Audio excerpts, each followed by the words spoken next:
Thank you, Josh. All is quiet at the downtown library tonight, but that's because it's closed. Library officials made the decision to close early, starting last Friday after 2 months of teenagers getting into arguments and fights inside.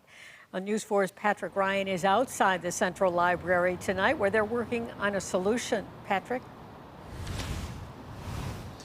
Don and Jackie, the Central Library would normally be open right now, closing at 7 p.m. But because of those almost daily fights, library officials say they have to close their doors temporarily here at Central at 3 p.m.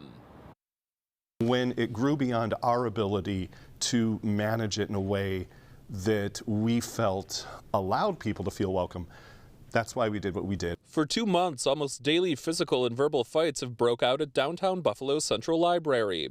Buffalo and Erie County Public Library Director John Spears says hundreds of teens gather at the 400,000 square foot building after school. Now the library is taking time to cool off and closing early at 3 p.m. Monday through Friday instead of 7.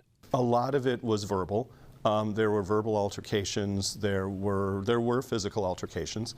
You know, we would have occasionally, small fights. We'd have brawls that involved 30 students. Library regulars and staff quickly became uncomfortable.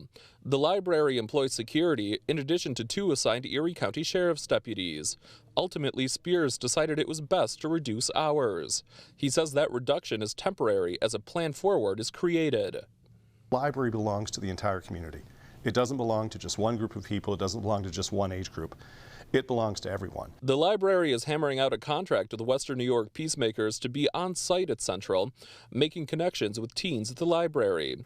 We're not interested in just pushing them out. That's the problem with institutions.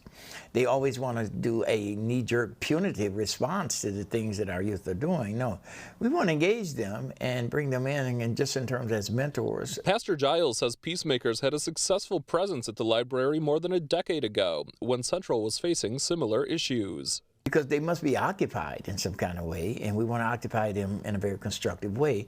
And that way there won't be a need to be disruptive or out of hand, and our peacemakers will be dedicated to making that kind of peace down there. And some special programs scheduled after 3 p.m. will still go on as normal after hours. Director Spears tells me they're working to create a space for teens to enjoy the library. Reporting in Buffalo, Patrick Ryan, News 4.